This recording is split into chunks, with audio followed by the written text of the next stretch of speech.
Bienvenidos. En esta noche queremos hacer una revisión del manejo multidisciplinario de la enfermedad trofoblástica gestacional a propósito de un caso. Tenemos una paciente que llega al área de emergencia con motivo de consulta de un dolor abdominal más sangrado genital. Es una paciente de 51 años de edad. Acude a emergencia, como les cuento, con un dolor abdominal, un dolor progresivo abdominal, hipocólico en hipogastrio, un EVA al momento 7/10, más escaso sangrado genital de 24 horas de evolución aproximadamente.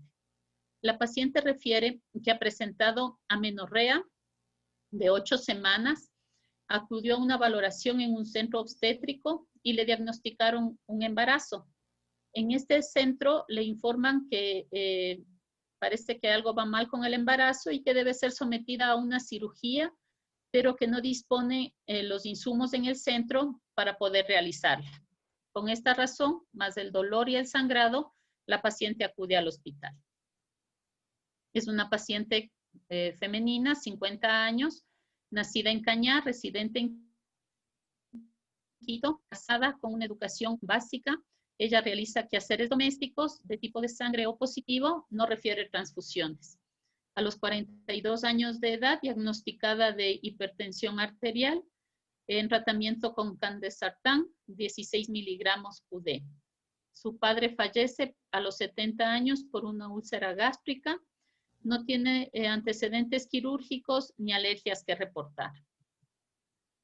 En los antecedentes ginecobstétricos de esta paciente, una menarca a los 14 años con ciclos menstruales que ella los refiere regulares de aproximadamente 3 días, no refiere dismenorreas, no refiere mastodinia. Ha tenido 3 gestas con 3 partos, sus hijos de 25, 21 y 18 años de edad. Como les decía, una menorrea de 8 semanas no se encuentra con ningún método de planificación familiar.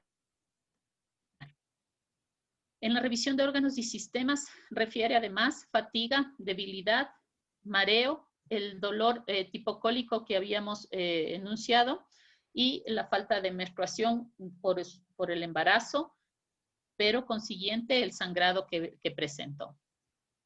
En el examen físico tenemos una paciente con una presión arterial de 168/68, con una frecuencia cardíaca de 60 latidos por minuto, con un peso de 72 kilogramos. La paciente refiere haber tomado su medicación habitual. En la parte de cabeza, cuello, no hay algo que nos llame la atención. En cardiopulmonar, ruidos cardíacos rítmicos, no soplos, murmullo vesicular conservado. En abdomen, ruidos hidroaéreos presentes, el abdomen se presenta suave, depresible, pero se palpa una masa dura e irregular en hipogastrio, lateralizado hacia la derecha, que llega más o menos 2 centímetros por debajo del ombligo. Hay dolor a la palpación, pero no presencia de signos peritoneales. En el genitourinario, genitales de multípara, sangrado escaso, achocolatado, el útero incrementado de tamaño que aparenta una gestación de 16 semanas con un cérvix en el tacto cerrado. La paciente trae estos exámenes que era con los que iba a ser sometida a la cirugía en este centro externo, en el que llama la atención, obviamente que está resaltado con rojo, 200.000 de beta-HCG, de la fracción beta de la HCG.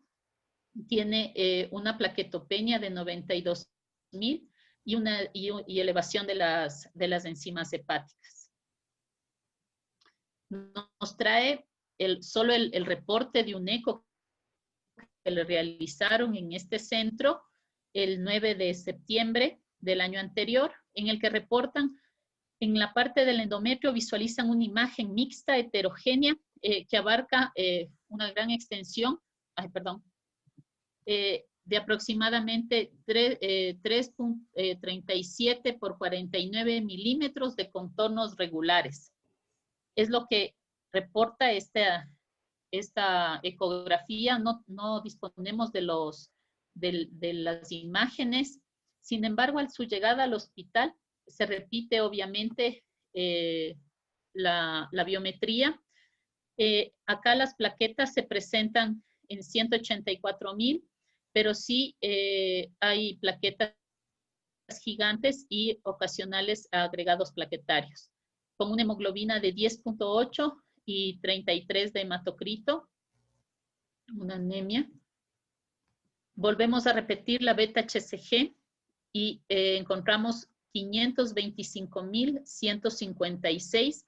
Esto realizado el 29 de septiembre, es decir, 20 días después de que ella se realizó la anterior medición de beta-HCG. Se realizan otros marcadores tumorales. El único que está levemente incrementado, CA125, pero el resto son negativos.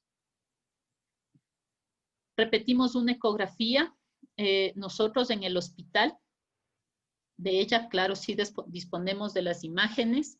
Son estas en la que se ve un útero obviamente incrementado de tamaño. Ustedes ven en la parte del endometrio, un endometrio que está grueso, que se presenta heterogéneo, que hay zonas quísticas. Lo que llama la atención en la parte de abajo, donde dice cervix, es que se encuentra un cervix largo, cerrado, pero muy cercano en la parte del istmo sí se encuentra esta masa heterogénea que se le ve de aspecto heterogéneo, incluso no deja de limitar bien el miometrio. En la parte de su ovario izquierdo se presenta un quiste que podría ser un cuerpo lúteo. Se repiten enzimas hepáticas que se encuentran elevadas, una LDH que también se encuentra elevada y proteínas séricas que se encuentran disminuidas. Con esto se pidieron hormonas tiroideas que se encuentran dentro de parámetros normales y se solicitó también un péptido natriurético y posterior se realiza el 1 de octubre un ecocardiograma que ya les explicaría la razón de esta solicitud. La paciente, perdónenme, no es el 1 de septiembre, sino es el 1 de octubre. La paciente empieza a presentar cefalea, visión borrosa, las cifras tensionales se mantienen elevadas, se hace un examen de orina con presencia de proteínas 2 cruces. Con todo esto, se solicita una tomografía simple contrastada de abdomen y pelvis, en la que les leo ahora los hallazgos relevantes porque se encuentran las imágenes en un video y es más fácil entenderlo así. Con un útero incrementado de tamaño de 18 por 10 por 12 centímetros, obviamente hay una presencia de una masa de densidad heterogénea que ocupa la cavidad endometrial, con un endometrio, no sé si está aquí, pero lo medimos, y medía 5 centímetros.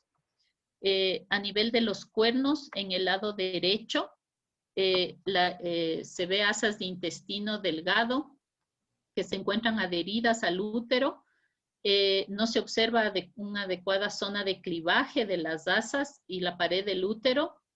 En el mismo lado derecho, a nivel del riñón, hay presencia de ectasia y un uréter que en todo el trayecto, en su fase excretora, no se logra identificar. Se logra identificar un defecto de llenado en el tercio. El tercio distal no se lo puede observar, por lo que se puede suponer que también está implicado en toda esta masa que abarca el útero. No sé qué pasó. Esta es la TAC simple de...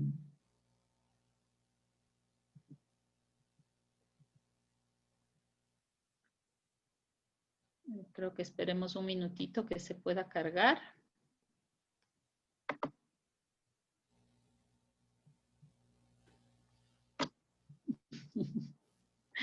No tenemos mucho tiempo para intentarlo más tarde.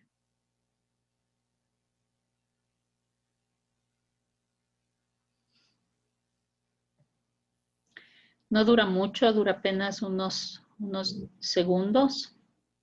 Ya se está cargando.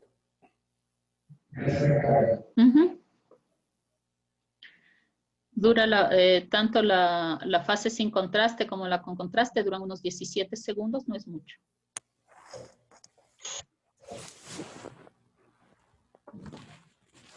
Dale clic en play.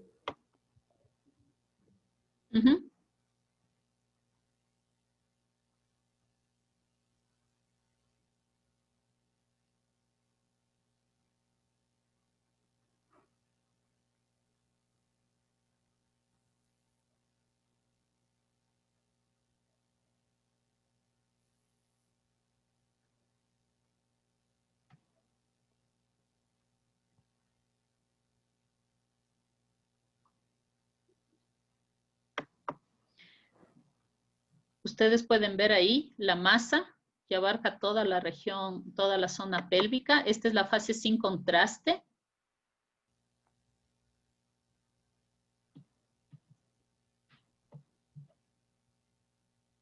Y ahora veremos la fase contrastada.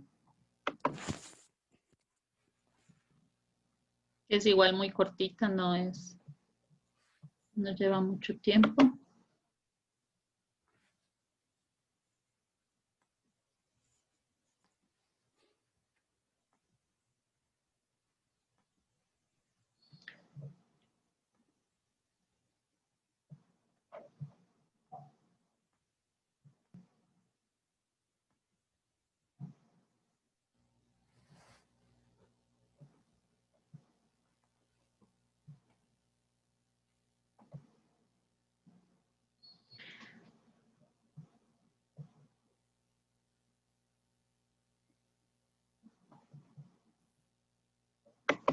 Ahí permite ver mejor Repítele tal vez. la masa. No sé si la pudieron captar.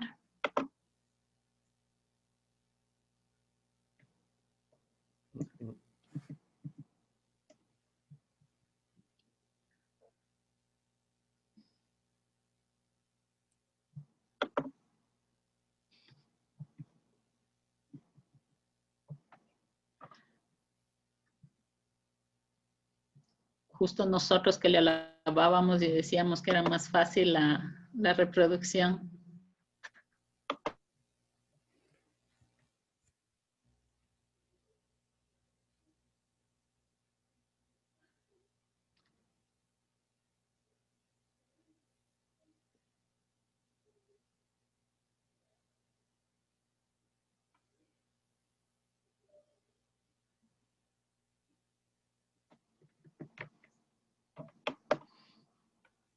¿Me puedes? Wow. Dale nomás, no importa. Yo creo que siga. Sí. Sí, ya le vimos. Se vio la masa. Sí.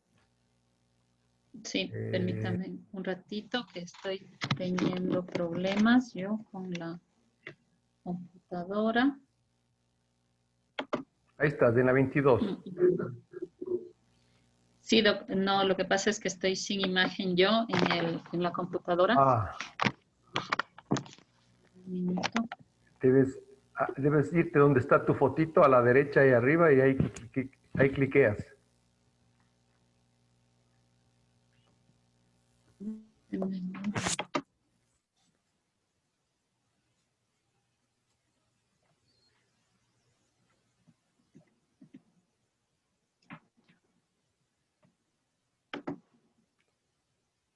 Anda hacia arriba. Hacia arriba, con tu cursor hacia la parte de arriba, donde dice You are viewing Hilda Orozco screen. Sí, no, Doc, lo que pasa es que no estoy sin verme en la pantalla. Sí, yo sé, por eso te digo que le busques a que se te salga el...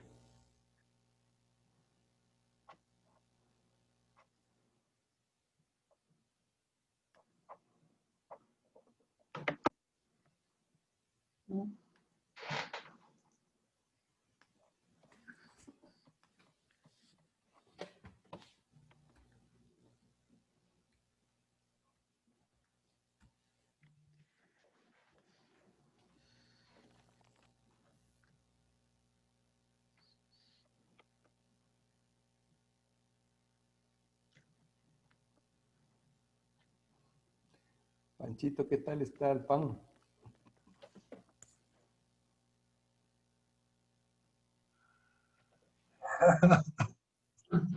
No puedes ni hablar, Francisco. Hilda, Néstor, hazme, Ya está. hazme, la computadora está apagada. Se cagó.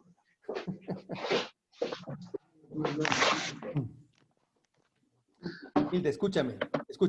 Eso ya me ha pasado a mí, Se te queda la pantalla en blanco, ¿no? Pues en negro está, y tú no te encuentras. Tienes que, No, ok, tienes que activar. no, se murió. Mira, no tengo. Sí, ahí debes de estar ahí un chiquito. ¿Me escuchas? O sea, en la foto de donde está tu Estabas cara arriba, y se murió. hay una pantalla chiquita. Lo que pasa es que no escucha. Déjame llamarle. La otra es que salga de, es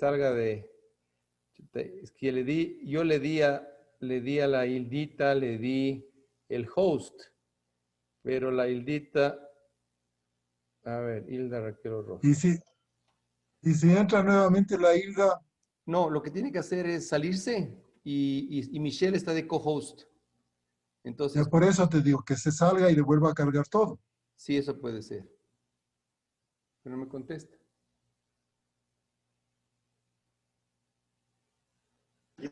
Mientras tanto me como el pan.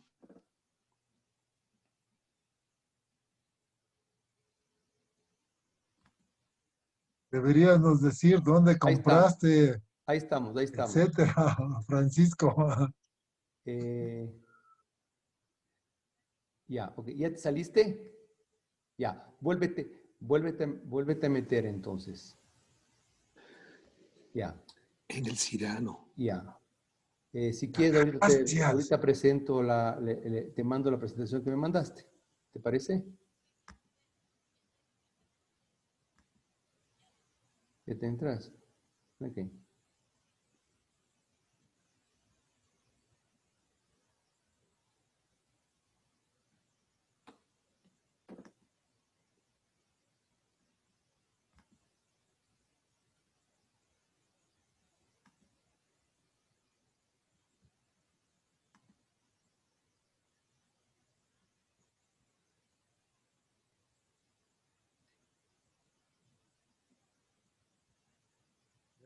Ya está entrando el Ismael.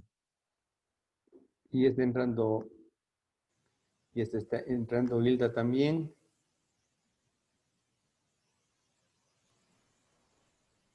Ya estamos. Ya. ¿Ahora sí te ves? Ya me veo. Ya, ok. Entonces cerremos. Ya. Sí, ya.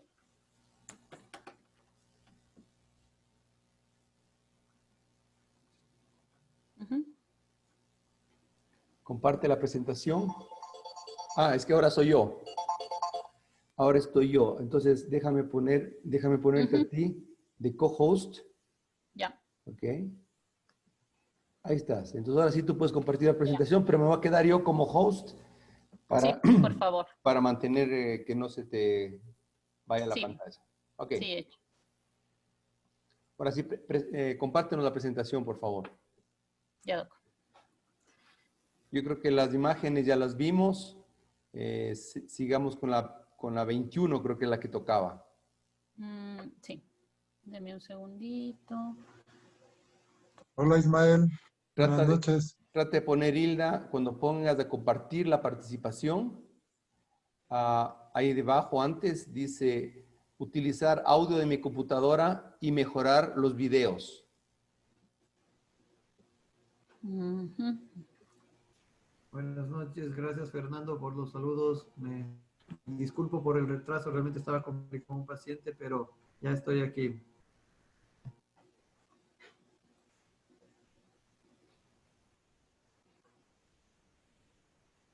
¿Ya? A la 21, ándate. Ujú. Sí, doctor.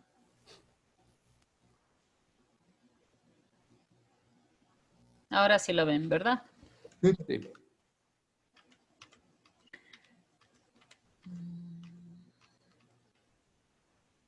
Les compartía las ecografías. Ya vimos las TAC. Sí. Hicimos una TAC de tórax y una TAC de cráneo. En la TAC de tórax hubo la presencia de derrame pleural bilateral con un leve engrosamiento apical bilateral. El resto del estudio estuvo normal y no se evidenciaron adenomegalias ni iliares, ni mediastinales, ni axilares. En la TAC de cráneo, el estudio practicado no mostró hipodensidades, ni hiperdensidades, ni lesiones ocupantes de espacio.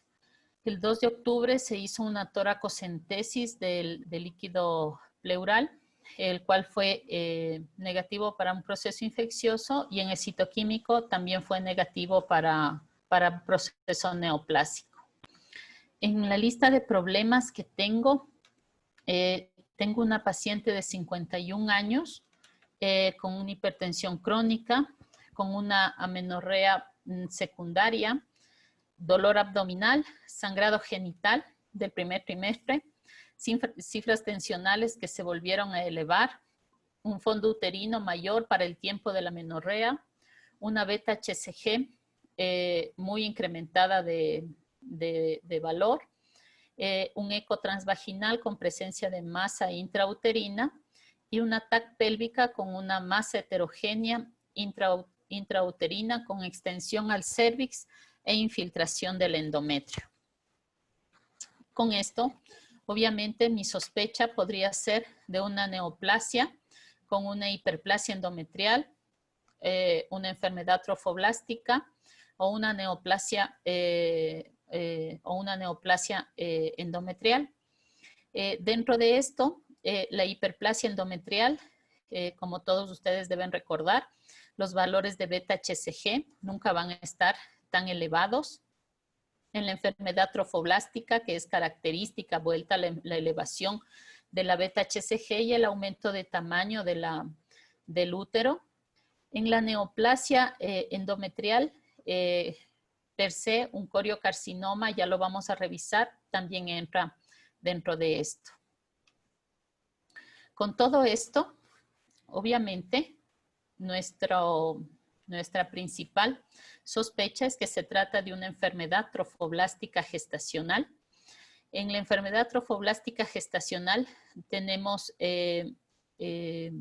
lesiones premalignas como las molas hidatiforme, sea completa o parcial, y tenemos la neoplasia trofoblástica gestacional, metastásica o no metastásica. Dentro de la clasificación de la neoplasia trofoblástica, vamos a incluir acá la mola invasora, el coriocarcinoma, el tumor de sitio placentario y el tumor trofoblástico epitelial. De acuerdo a esto, estamos frente a la presencia de una mola y aquí habría que correr, Doc, la primera pregunta. Claro. Ahí. Quiero comentarles a los participantes, habemos 23 participantes, y estas son preguntas que solamente sirven para ver cómo están las tendencias de las respuestas, las tendencias básicamente, porque no sabemos cuál es qué es lo que ustedes están contestando, solamente da un porcentaje. Así que les invito a que contesten lo que ustedes crean. no tengan miedo de equivocarse o de ser acertados, porque solamente vemos, por ejemplo, en este momento, ha votado apenas 4 personas de las 21. Eso quiere decir que hay una muy poca participación. Si es que lees la pregunta, por favor, Hilda. Claro que sí. Dice, la presencia al mismo tiempo de una gama de vellosidades desde normales aquísticas con una hiperplasia focal del trofoblasto y la presencia de tejido fetal puede presentarse en la enfermedad molar ¿de qué tipo? Una mola hidatiforme parcial, una mola hidatiforme completa, una mola invasora o un tumor trofoblástico epitelial. Entonces, ha votado apenas 8 personas, una pena, muy poco activos. No sé, en realidad, como les digo, no sabemos cuál va a ser su respuesta, es solamente para ver la tendencia, así es que no tengan miedo en votar. No importa que no sepan lo que crean, y aquí, bueno, vamos a parar con 68% y les vamos a mostrar los resultados. Hilda, y si quieres hacerle comentar a alguno de los... En este, ¿Se está seguro. viendo las respuestas? ¿Se ven las Claro. respuestas? Sí, Sí, sí, Doc. ¿no? ¿Sí, Sí, ven los invitados están viendo las respuestas? Fernando. No me escucha, creo. Fernando. Ismael, ¿si estás viendo las respuestas? Sí, se ven claras. Ah, ya, ok. No, si quieres comentar algo de ustedes, quieren comentar, o si Hilda quiere hacer un comentario, no sé, Hilda. Estamos de acuerdo. El 53% contestó que se trata de una molidatiforme parcial y esa es la respuesta correcta. La molidatiforme parcial tiene la característica y la diferencia, la presencia del tejido fetal. Este tejido fetal es el que va a dar que se trate de una mola parcial. Por lo general en su genotipo obviamente va a estar alterado y puede que este tejido fetal o incluso fetos viables se presenten con malformaciones. Ok, muy bien. Tal vez quiere participar alguien, Fernando o Ismael, o seguimos, como ustedes gusten. Continuemos, Omar. Bien, perfecto, sí, continuemos. Sigue Hilda. Como hablábamos de la enfermedad trofoblástica gestacional, el nuevo sistema de clasificación y el score pronóstico de la FIGO en unión de la OMS y el resto de entidades, los diferencia en 4 estadios: un estadio 1 con una enfermedad limitada al útero, un estadio 2 con una enfermedad extendida a los órganos pelvianos, un estadio 3, una enfermedad extendida al pulmón, un estadio 4, una enfermedad a distancia, y dentro del score de riesgo tenemos la edad de la madre, que le va a dar un score entre 0 a 4 para puntuación, que es una sumatoria. El antecedente de embarazo, si se trata de una molidatiforme, un aborto, o desconoce si pudo haberse tratado de un aborto, o se trata de un embarazo a término. Se ve también el intervalo desde el fin de la gestación hasta el inicio de la quimioterapia. Si se demoró este intervalo entre 4 meses, se puntúa 0, de 4 a 6 meses, 1 punto, de 7 a 12 meses, 2 puntos, y mayor a 12 meses, 4 puntos. El valor de la fracción beta de la HCG, que antes de iniciar el tratamiento, si está 10 a la 3, entre 10 a 3 a 10 a la 4, de 10 a 4 a 10 y 5, o mayor de 10 a la quinta. Eso significaría mayor a 100,000, ¿verdad? El tamaño del tumor, que incluye el tumor uterino, si es de 3 a 5 centímetros, se puntúa 1, mayor de 5 centímetros, 2. Si hay presencia de metástasis, el lugar donde están las metástasis, y si ya ha tenido antecedentes de quimioterapia y si ha fallado la quimioterapia. De acuerdo a esto, hacemos una estadificación con un score pronóstico que lo vamos a poner al estadio en números romanos y al score en números normales, separados de 2 puntos. Eso significaría, por ejemplo, que puede haber un estadio 1 con un score de riesgo de 1, 2 puntos, 5, por ejemplo. Depende de la puntuación de cada paciente. Y en este momento les invitaría a que hagan ustedes precisamente el cálculo del score de nuestra paciente, de esta paciente que acabamos de discutir, para poder correr, Doc, la siguiente pregunta.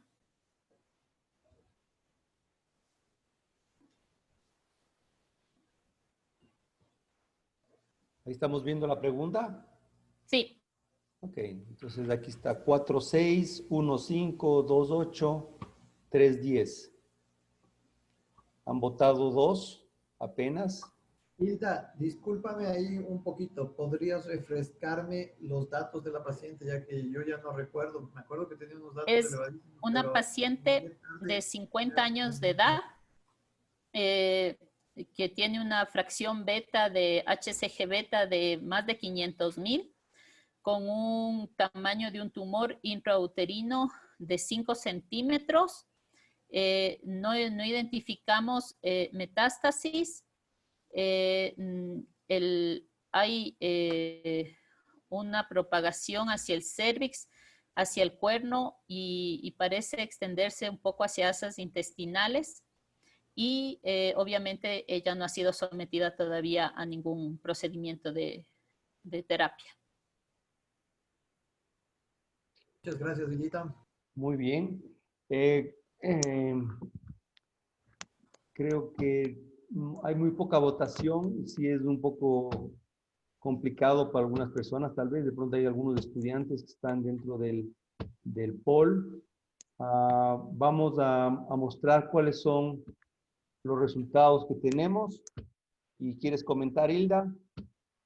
Seguro, Doc. En esta paciente el resultado en verdad debería ser un estadio 2 porque la enfermedad estaba extendida aparentemente solo a órganos de la pelvis, en estos incluido lo que estaba invadido hacia el cérvix y tomado el cuerno, y aparentemente también pasaba asas intestinales e incluso involucraba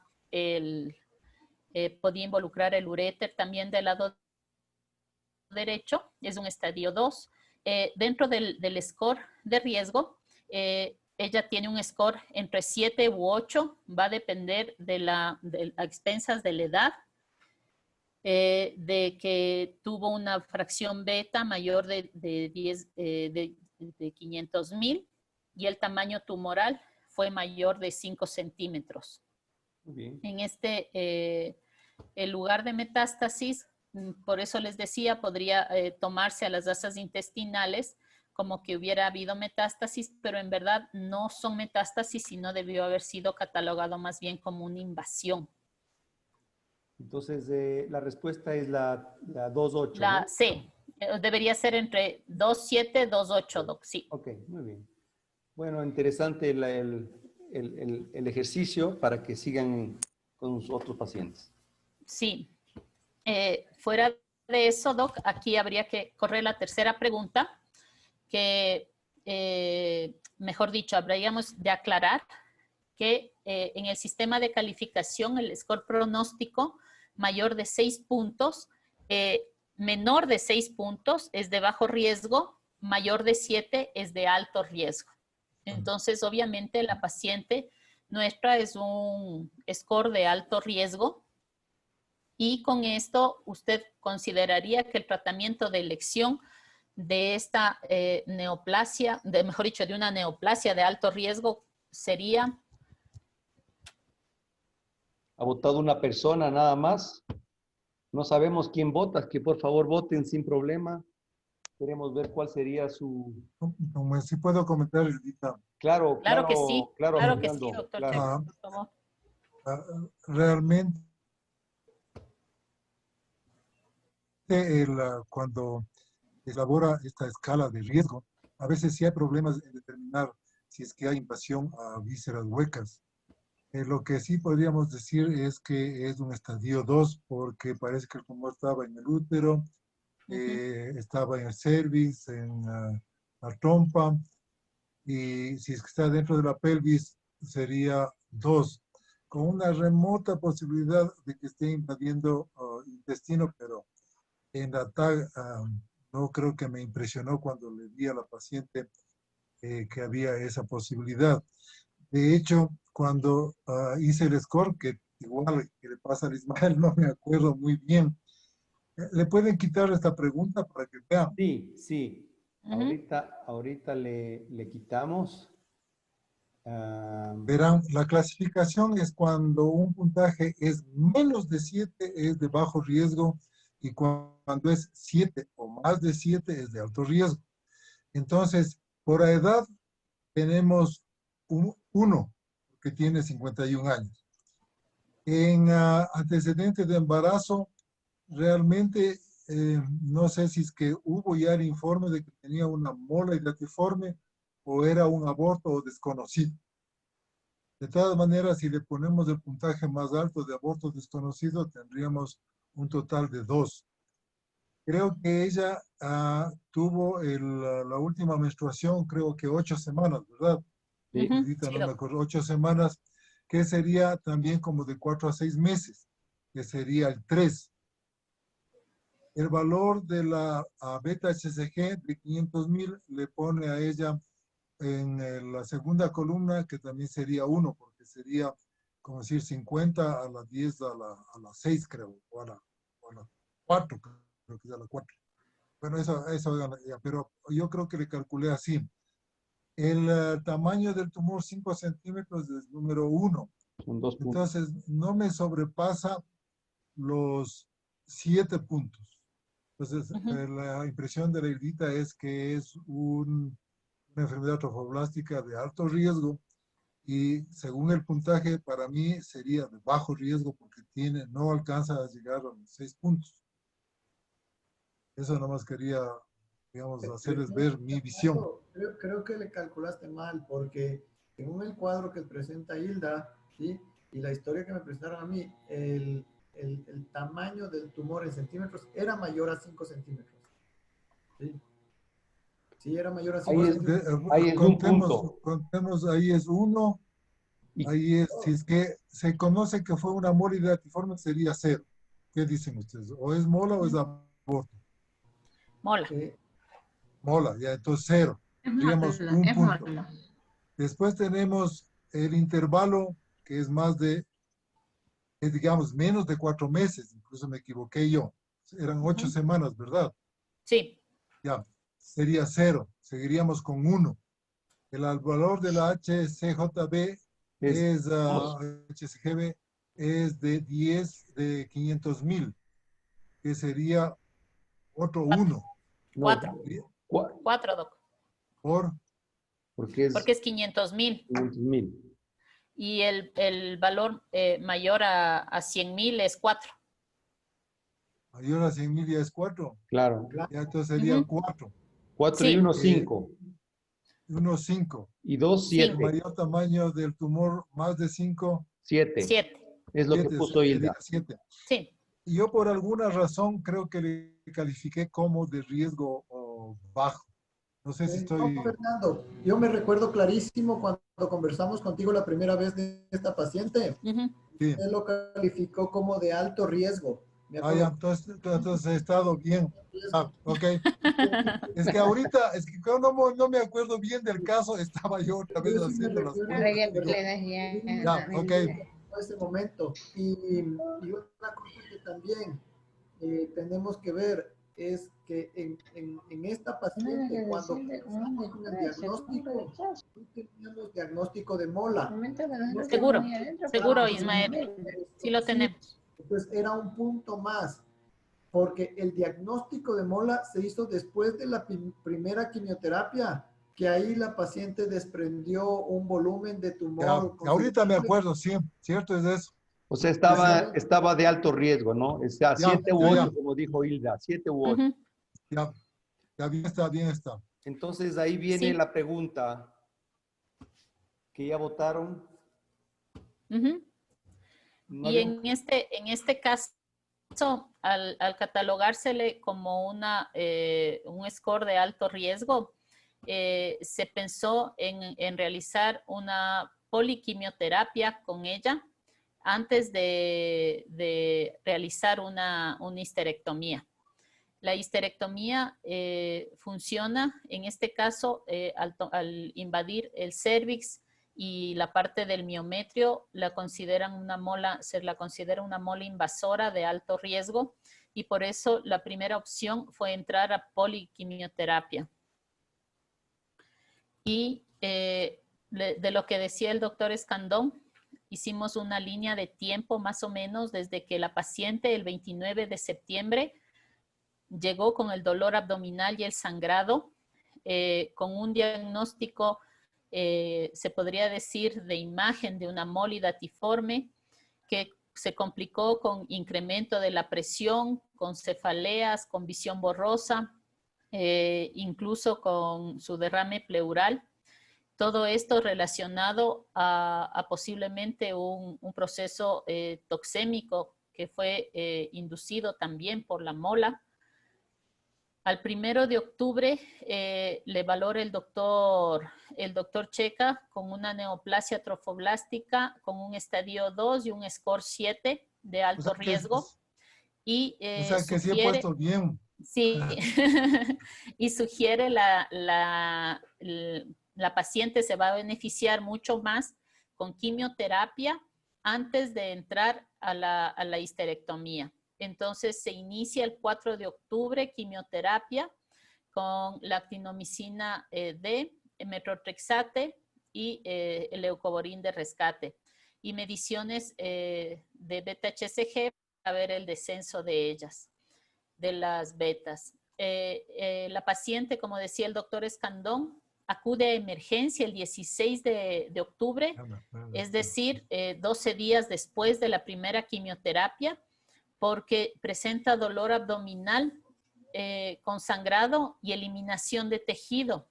Este tejido se manda a biopsiar y reporta una mola completa. Tenemos el diagnóstico de mola. Se continúa el 21 de octubre su segunda quimioterapia. El 25 de octubre, el 25 de octubre termina la quimioterapia y en noviembre inicia la tercera quimioterapia y en diciembre termina la cuarta quimioterapia. Para el 14 de enero de este año, la paciente ser sometida a una histerectomía. La paciente... Antes de que siga Hildita, para todos los participantes, hay 27 participantes. Si es que tienen preguntas, por favor, en el chat, hagan preguntas para todo el grupo, de tal manera que los invitados y los participantes puedan posteriormente hacer un debate sobre las preguntas que están haciendo. Eso, sigue nomás, Hilda, por favor. La paciente el 9 de octubre es dada de alta luego de la quimioterapia. Hemoglobina, hematocritos se mantienen estables, hay una caída de las plaquetas y hay un aumento de los leucocitos que podría estar relacionado con la utilización del filgrastim. Su LDH también permanece elevada y su PCR también se elevó, con una procalcitonina de riesgo menor. En la biopsia de endometrio del 16 de octubre que les comentábamos, se da el diagnóstico con los cortes histológicos que muestran las vellosidades placentarias edematosas, avasculares y con frecuentes cisternas centrales. Se observa se da el diagnóstico de mola hilatiforme completa. La paciente recibió los 4 ciclos de quimioterapia, como les decía, con la actinomicina D, 1 miligramo intravenoso en el día 1 y día 2, metotrexate 170 miligramos intravenoso el primer día y luego 500 miligramos en 4 horas. Y luego de 24 horas del metotrexate, el ácido folínico, el leucovorin, de 15 miligramos cada 6 horas. Con esto conseguimos esta curva de beta. Tuvimos 200,000, la primera identificación cuando la vimos el 9 de septiembre, para tener los 525,000 el 29 de septiembre. Luego de la primera quimioterapia cae a 57,000, para luego de la segunda quimioterapia caer a 17,000, perdón, a 17.5 y seguir cayendo.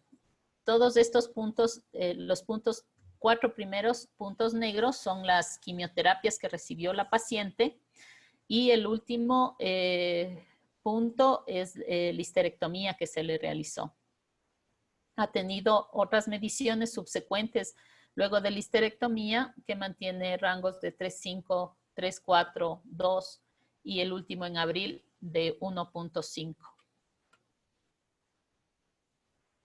Y acá vendría la siguiente pregunta. La histerectomía como tratamiento coadyuvante a la quimioterapia en la neoplasia trofoblástica podría plantearse ¿en qué pacientes? Con una farmacoresistencia, que tengan una paridad cumplida, una enfermedad local o todas las anteriores.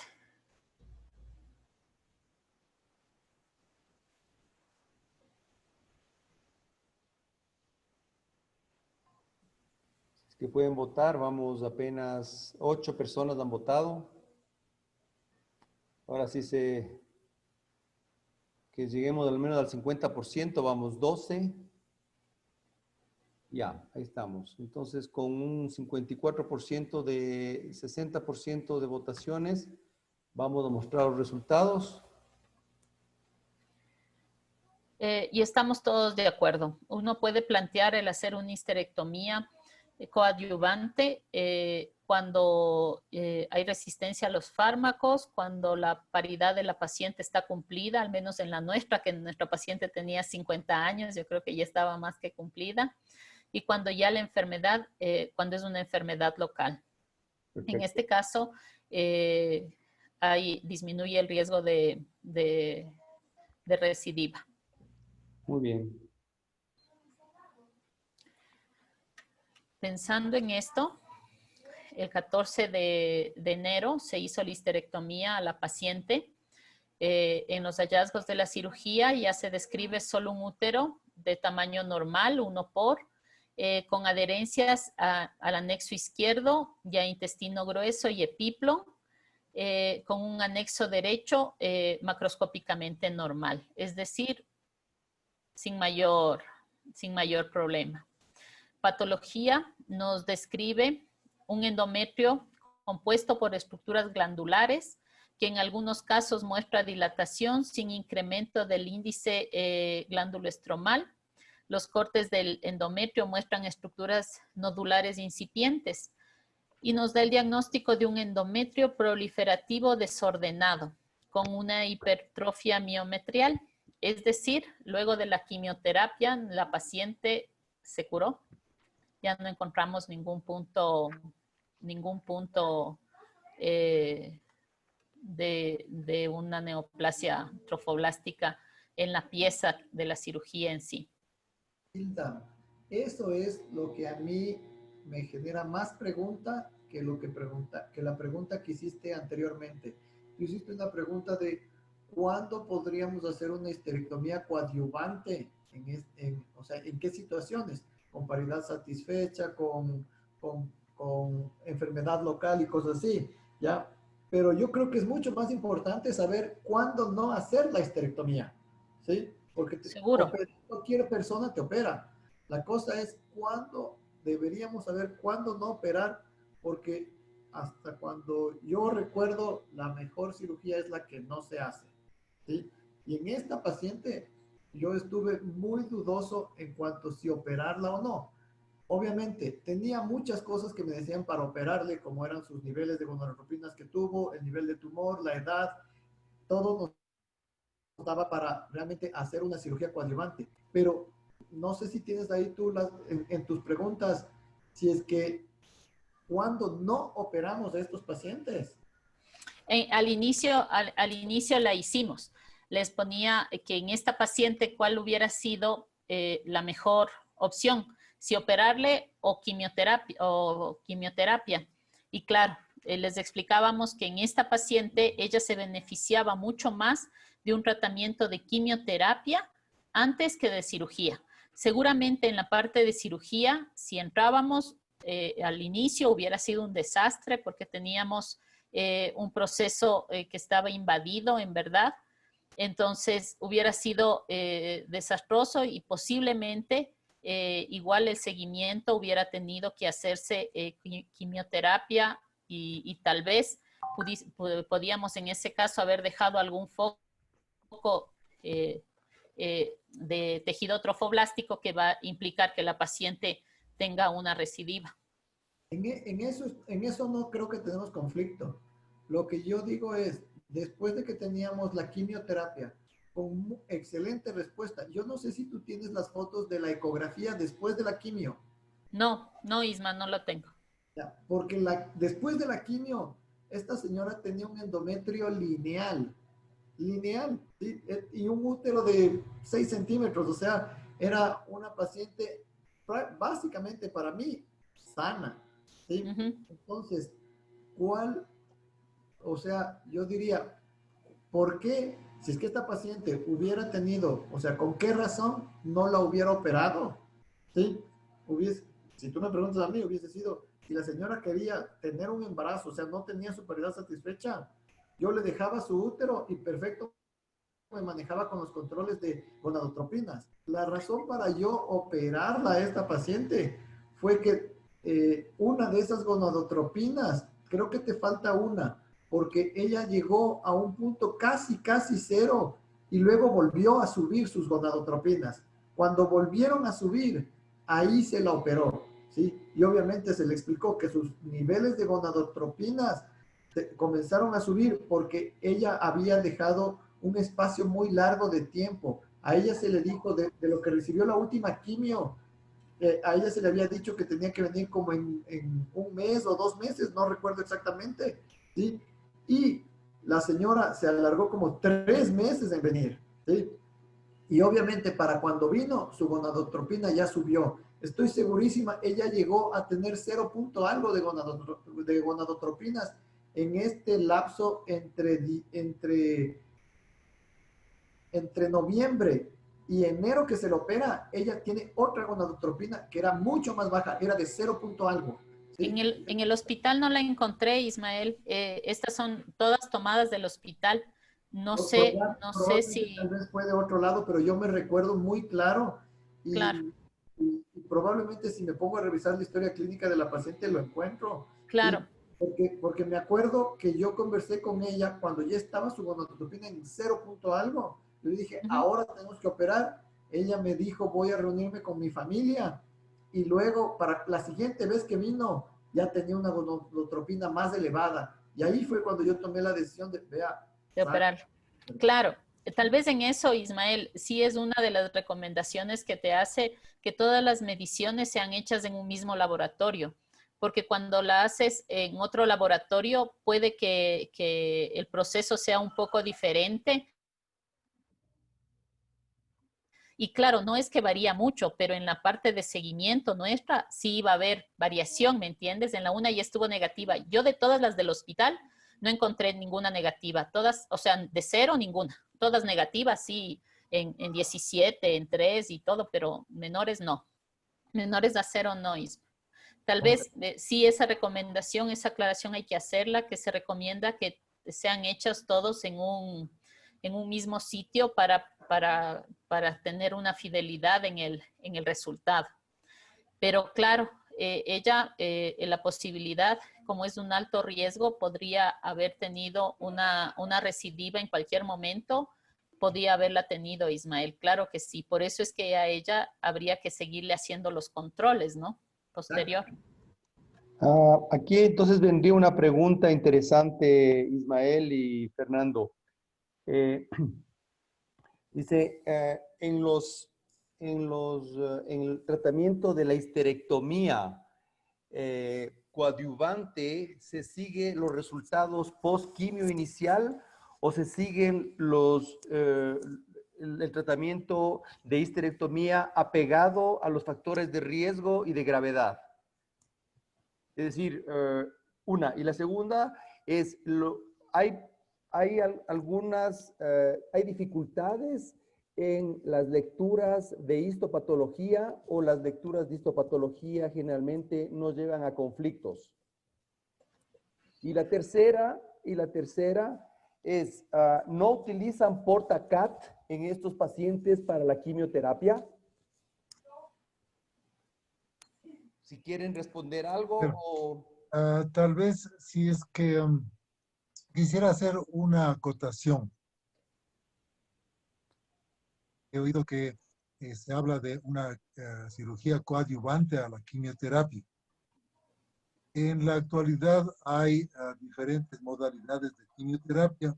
Una de esas es conocida como quimioterapia neoadyuvante, que se utiliza en cánceres de ovario, en cánceres de útero, de seno, cuando la masa tumoral, por alguna razón, no impresiona que puede ser resecada inicialmente.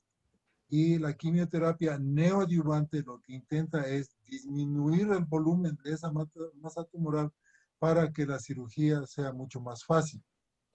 A veces esa reducción es tan espectacular que se produce una respuesta completa y desaparece todo el tumor, sea que esté en el seno, en el ovario, en pulmón. O sea, ese es un sistema que cuando se da en forma secuencial puede aumentar el número de pacientes que pueden ser resecados completamente. A mí me parece que este caso fue de una quimioterapia que se hizo por el alto riesgo de la paciente, por el volumen tumoral, y que de hecho, como son muy sensibles a la quimioterapia, tuvo una respuesta esperada, ¿no? Incluso mejor de lo que uno se espera. Y de hecho, ahí viene ya la discusión que muy bien trae Ismael. En muchas mujeres la respuesta es tan completa que eso mismo ha permitido que cuando se habla con las familias y quiere tener más hijos, se pueda correr el riesgo de no hacer la histerectomía, porque otra de las gran ventajas de este tumor es que tenemos la gonadotrofina coriónica, que es un marcador espectacular. Empieza a subir, uno se dice, el tumor está regresando. Como ustedes ven, la sensibilidad por las curvas de la gonadotrofina coriona es espectacular, se ve en días. Entonces, me parece que la inquietud del Ismael es muy buena y que hubiera sido tal vez más relevante en una chica de 20 años o 21 años. Tal vez nosotros o tú se movieron por el hecho de que ya tenía 3 hijos, ya tenía 40 años, seguramente conversó con el esposo y prefirieron tener la seguridad de la histerectomía a correr el riesgo de que pueda reactivarse el tumor. En lo que se refiere a la última pregunta, que es la que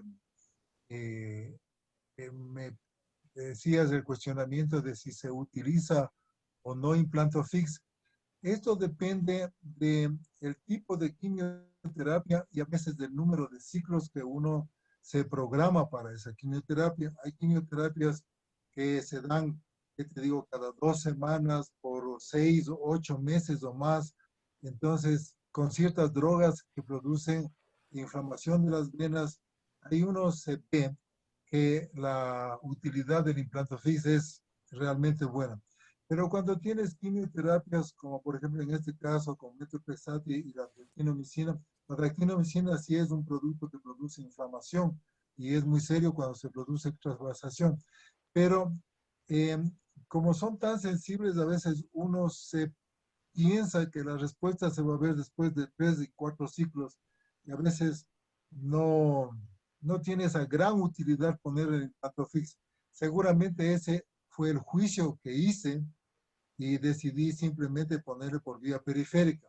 Ocasionalmente, aunque en nuestro país sí se debe tomar en cuenta, hay que analizar el costo, porque la colocación de un implanto fix está alrededor de unos $2,000, $2,300. Y con esos no, Fernando. dólares, No, capaz que con los pagaba ella los 4 ciclos, porque no no, son tampoco. medicinas muy caras. No, Fernando. $200 te cuesta un implanto fix, tranquilo. Pero claro, esto es, como dice, una interacción, digamos, Sí, está de que me digas, porque cada que yo pregunto eso me dicen alrededor de 2,000, ¿verdad? no, es que, no, Con no, la cirugía.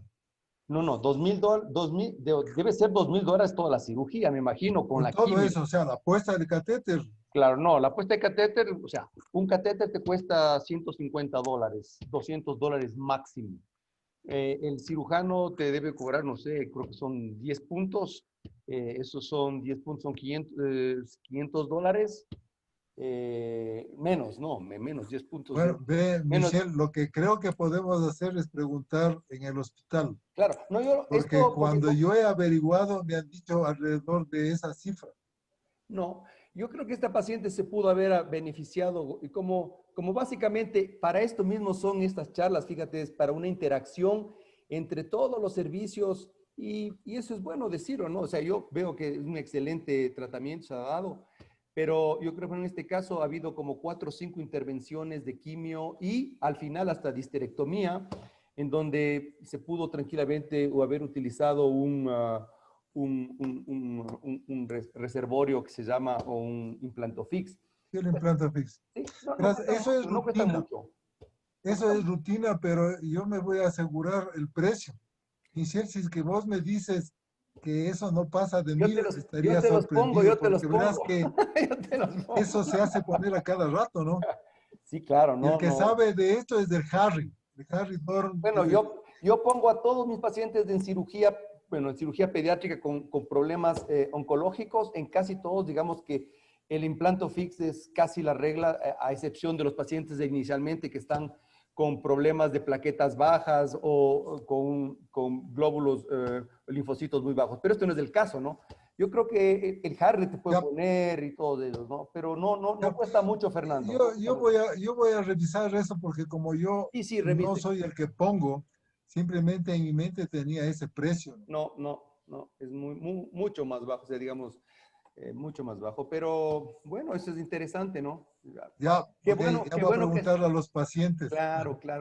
Ya, Sí, así. ok, Ismael, las otras preguntas. A ver, ya se me alargaron ahí, ya me las olvidé, si te soy sincero. Yo Entonces, creo cuéntame. que en honor al tiempo vamos 1 hora, 10 minutos. Terminemos un poco cómo está la presentación ¿les parece? De Hilda y Sí, pongamos el quinto poll. sí, doc. Ahí estamos, por favor, lee. ¿Cuándo consideraría el uso de radioterapia, en la neoplasia trofoblástica? Para tratamiento de metástasis del sistema nervioso central, no se debería utilizar, no la usaría en pacientes con quimioresistencia. No la usaría es una, y pacientes con quimioresistencia es otra. Sí, y se puede aplicar. Y se puede aplicar luego a todas las pacientes luego de una quimio. Bien. Bueno, vamos esto. En realidad, esta es una pregunta también para mí.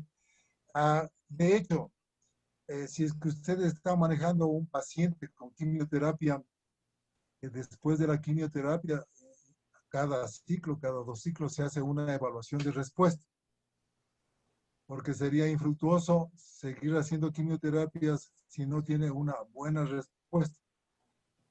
Y en estas evaluaciones se determina si es que hay sensibilidad o no a la quimio. Y si hay quimioresistencia, la pregunta es cómo se maneja la quimioresistencia. Y en muchos tumores lo que existe son segundas líneas de quimioterapia, terceras líneas de quimioterapia, que lastimosamente en términos de respuesta generalmente tiene una menor frecuencia de respuesta. En la actualidad, tal vez como interés para los estudiantes, existen otras modalidades de tratamiento aparte de la quimioterapia, como son terapias blanco, que depende de la genómica del tumor, del fenotipo del tumor, que se hacen estudios especiales moleculares para ver qué gen está mutado o alterado. Y de hecho, también eventualmente en algunos tumores se utiliza la inmunoterapia, siempre y cuando el tumor así mismo tenga un fenotipo especial.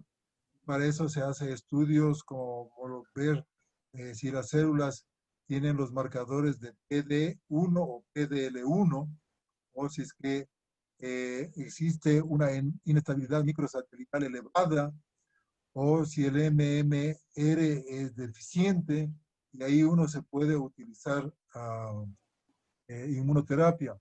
De hecho, en el coriocarcinoma no existe muy desarrollado la terapia blanco, pero en la actualidad hay reportes de casos en donde se ha utilizado inmunoterapia. El agente que más se ha utilizado es uno que se llama pembrolizumab.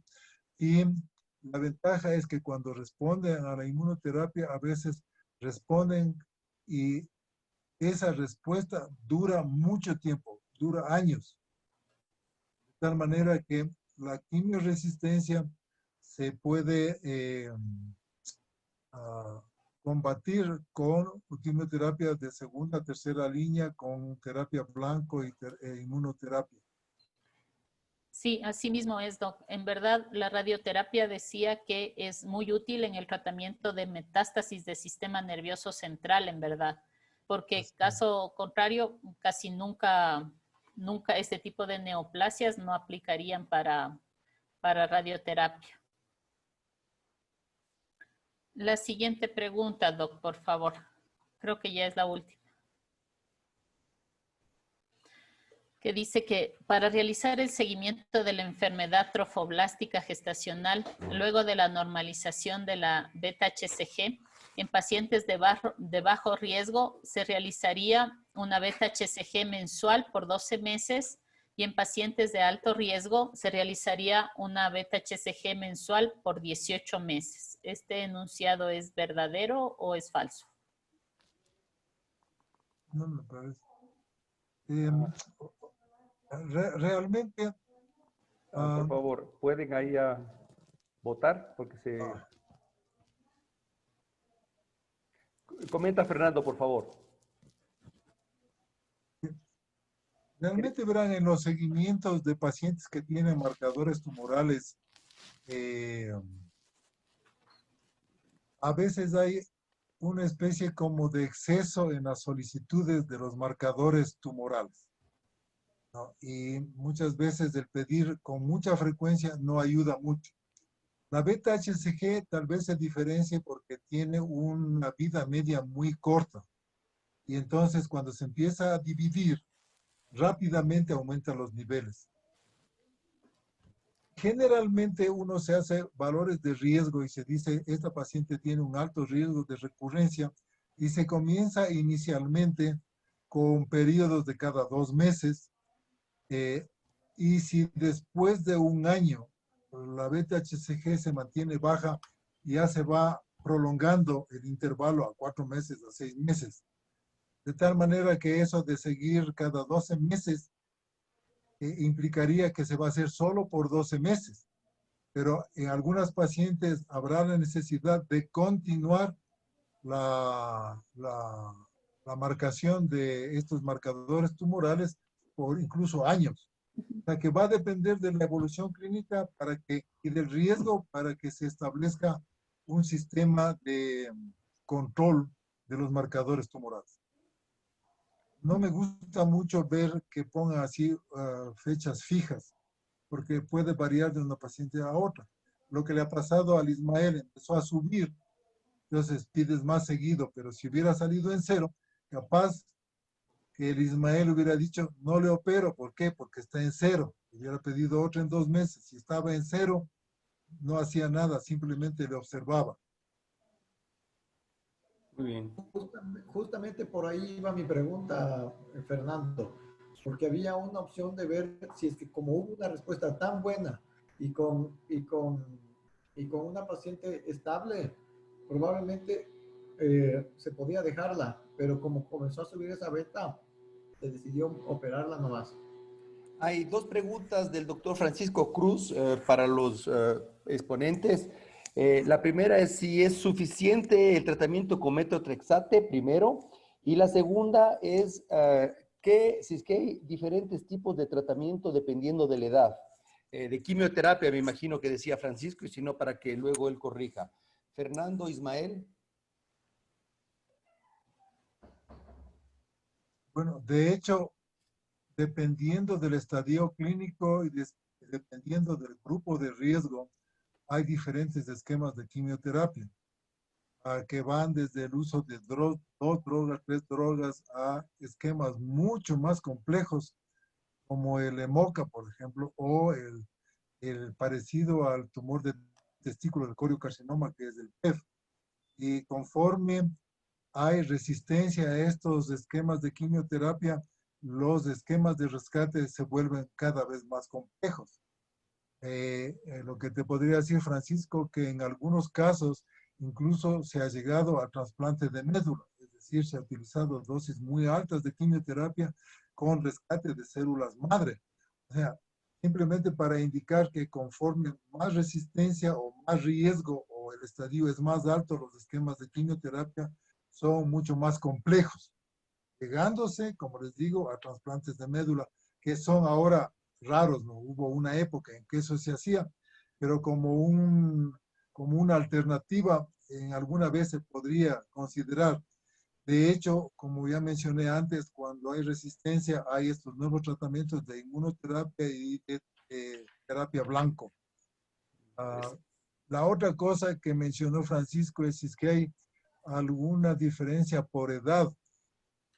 Esto te contesto desde de una visión global.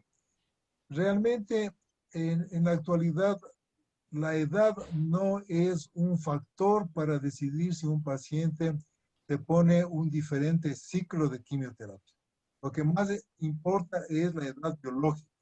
Si un paciente de 75, 80 años tiene una edad biológica de uno de 60 años, es decir, está muy bien, no tiene mucha comorbilidad, está saludable, los esquemas de quimioterapia se suponen deben mantener los niveles estándares.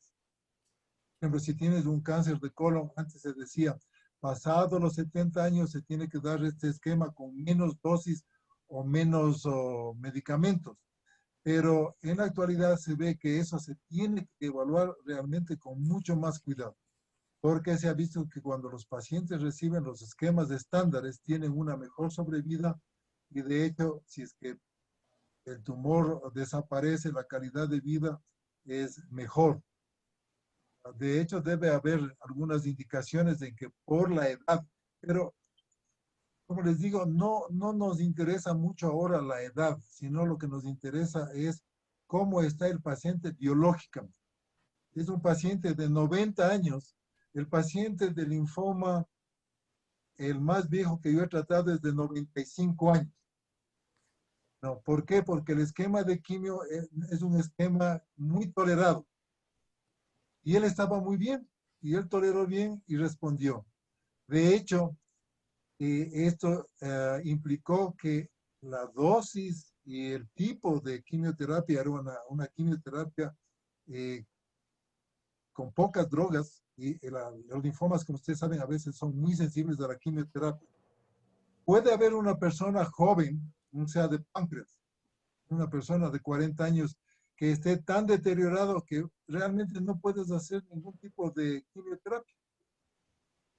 O sea, la edad, nuevamente, no es un factor que determine cambio de estándares de la quimio como antes sucedía. Perfecto, muchas gracias Fernando por tu acotación. Creo que, Hilda, vamos a los puntos finales. Este me parece que es el resumen. Así es, doc. ¿Quieres ponernos? De la enfermedad trofoblástica, ya sabemos que el manejo ha mostrado grandes avances en la medicina moderna y esto ha mejorado el curso clínico y obviamente disminuye la morbimortalidad asociada a esta patología. Hay que recalcar la necesidad de una evaluación y un diagnóstico oportuno basado en criterios de riesgo y pronóstico.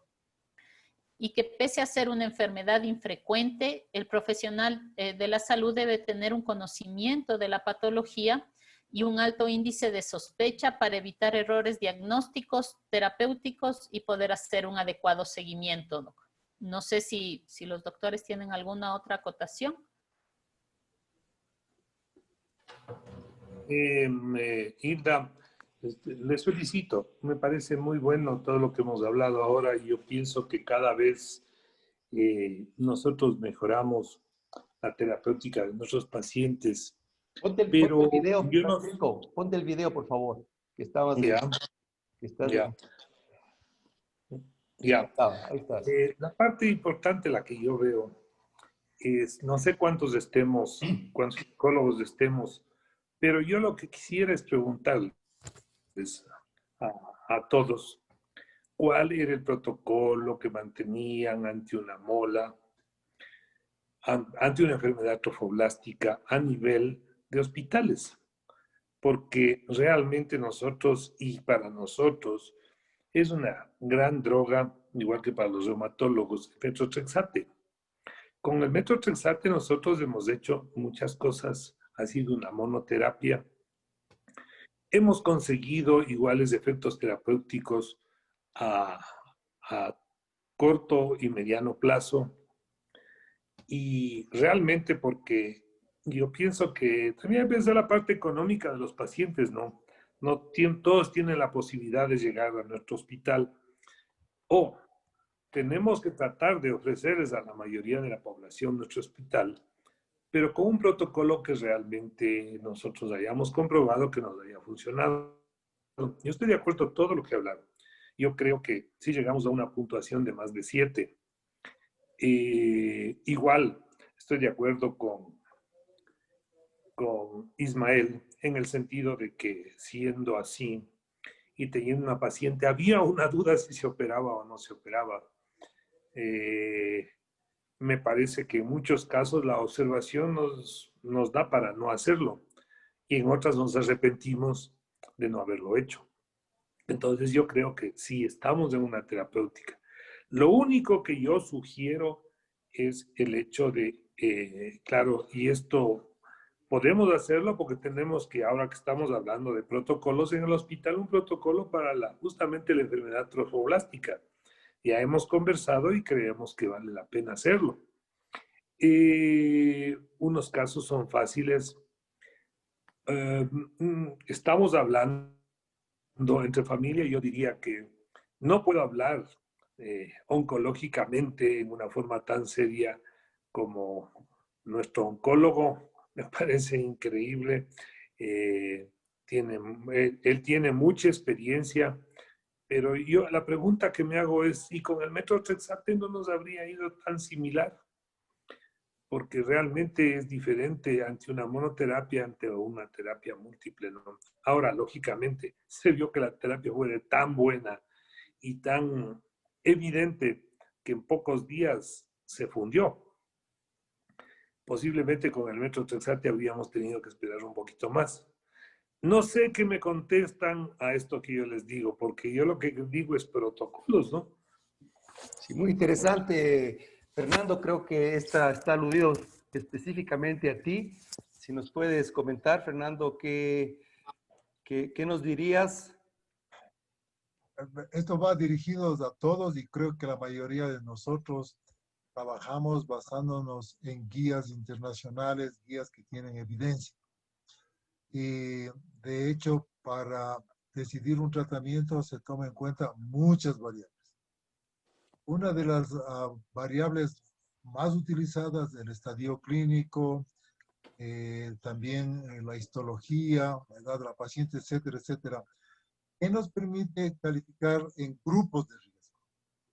Cuando ya tienes el grupo de riesgo, es como que has elaborado todas las variables y dices, para este grupo de riesgo bajo, el tratamiento de quimioterapia es este esquema, que generalmente son esquemas con menos drogas y menos ciclos.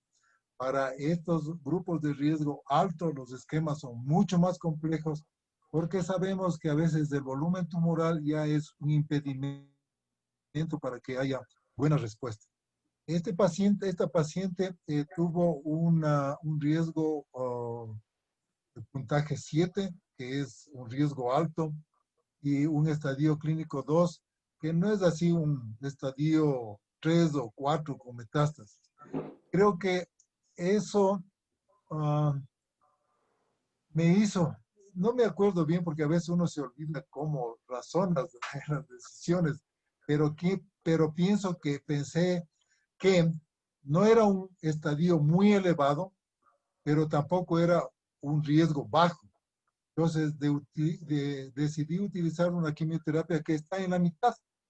Ni el metotrexate solo, ni tampoco el otro que tiene dactinomicina, etoposide, tiene vincristina, que es para estadios más altos. Seguramente el metotrexate podría haber dado la respuesta que se ve en la mayoría de los casos que tienen un riesgo bajo. Eso te diría yo como una explicación a ese esquema, porque sí, es un esquema que está como en la mitad. Muchas gracias, Fernando. En realidad, en honor al tiempo también. Excelente. Una cosa nomás quiero acotar, Michelle, antes de lo que... Hay una pregunta para ti, Ismael, para que una vez hagan las dos.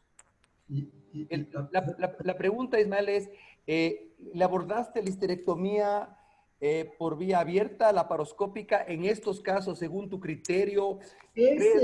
¿Crees? Era uno de los puntos que yo quería tocar y que lo tocamos eventualmente durante la hospitalización de la paciente.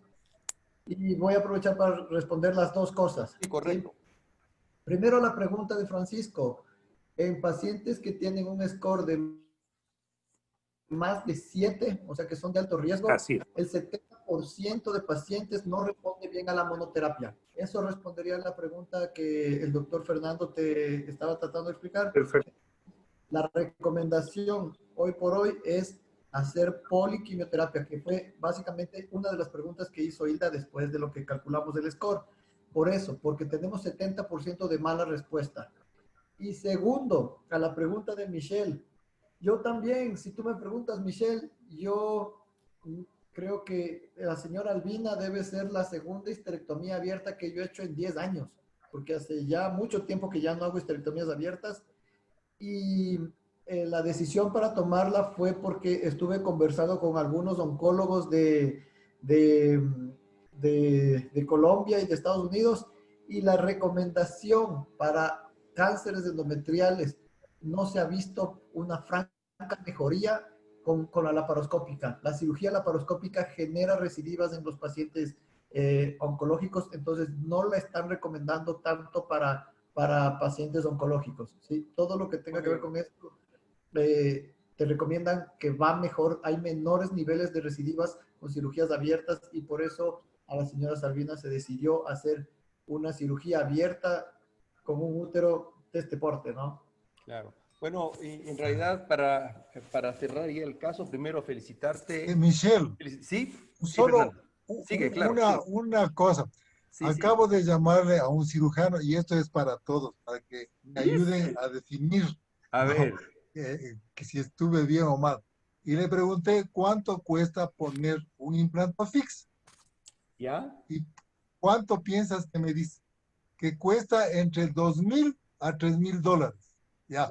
Por eso es que después tengo que hablar con vos, Michelle, porque si contigo sale más barato, no, lo que pasa es que el problema solucionado. Él te está cobrando los horarios del MAM, pues, es la diferencia.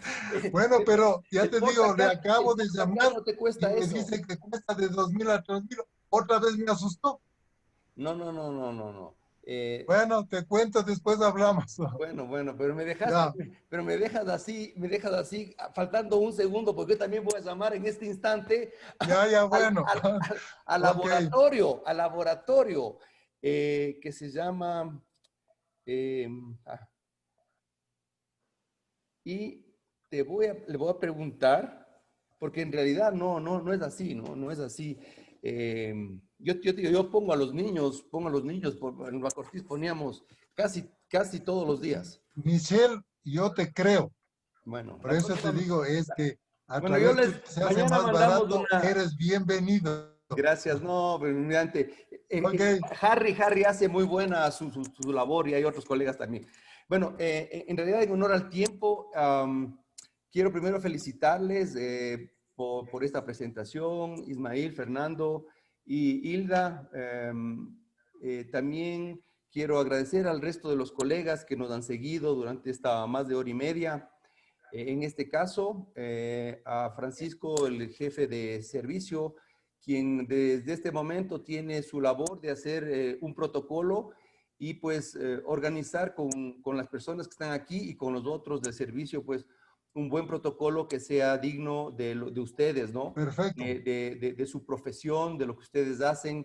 Y este caso fue muy representativo, muy didáctico, nos hizo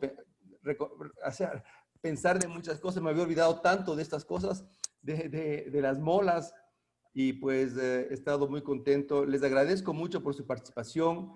Michelle Andrade, muchas gracias igualmente por haber organizado esto excelentemente. Y pues quedan en los anales, los que quieran repetir y chequear, está en live Facebook, doctor Michelle Ugasi, y pues ahí se escucharán lo que han dicho. Ya, ok. Bueno, damos por terminado. ¿Alguna cosa en final que quieran decir alguno de los participantes? Y si no, pues No, yo mi agradecimiento por la invitación y a la Hilda por la presentación del caso que estuvo muy bien secuenciado. Gracias, Doc. Bueno, De hecho, entonces, Gracias. un Buenas gusto. noches. chao a todos. Pase muy bien. Te llamo en 5 minutos para decirte cuánto cuesta los de Corpo Médica. Chao. Buenas ¿Verdad? noches. Hasta Chao, luego. chao. Una buena No noche. te vayas, no te vayas, Fernando. Aguanta. A ver, Aguántate, no te me a ver, ya vayas. bueno. La gente ya se Ya, puede ok, yo ir, te espero. pero majo, aquí estamos. Vamos a ver. Pero ya te digo, verás, ya sabes a quién le llamé. Eso No me sé. dice. Cosa que ahorita estoy pensando 2 veces. Yo te dije que te hagas cirujano, pero o sea... No, mentira. Vamos a estar en un pediátrico, los que cuestan 200. Claro. Por año van. No, ya te voy a decir, ya te voy a decir. Ya, ok. No me contesta.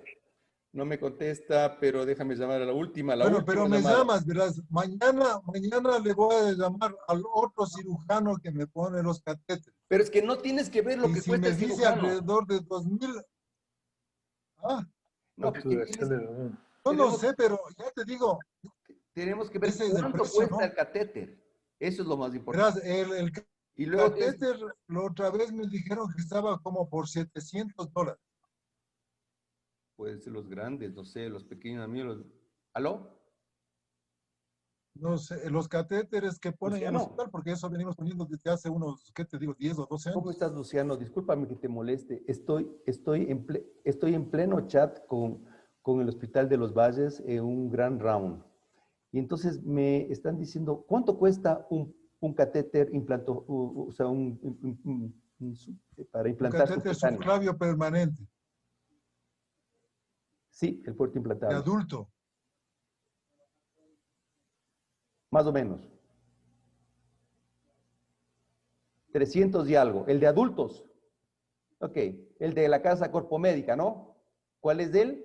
Que es el Titan Port.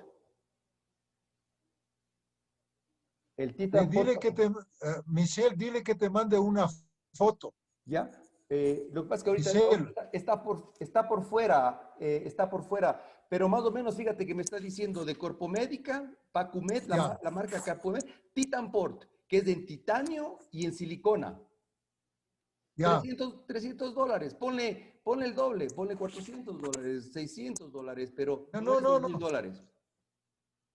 Lo que va a pasar, Michelle, es que con lo que hemos conversado, yo voy a hacer una revaluación de esto, porque sí me sorprende que Bueno, tú tengas unos precios mucho más cómodos y que a mí me hayan acostumbrado a decirles a los pacientes del costo aproximado es de tanto.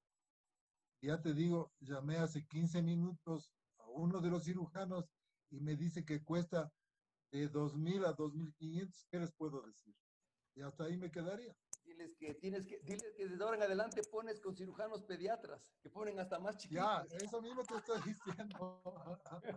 Eso Bueno, mismo te estoy amigos, diciendo. ahí Ya. estamos, así nos quedamos. Ok, Muy interesante. ok, Gracias a todos, ya, maestros, chao. por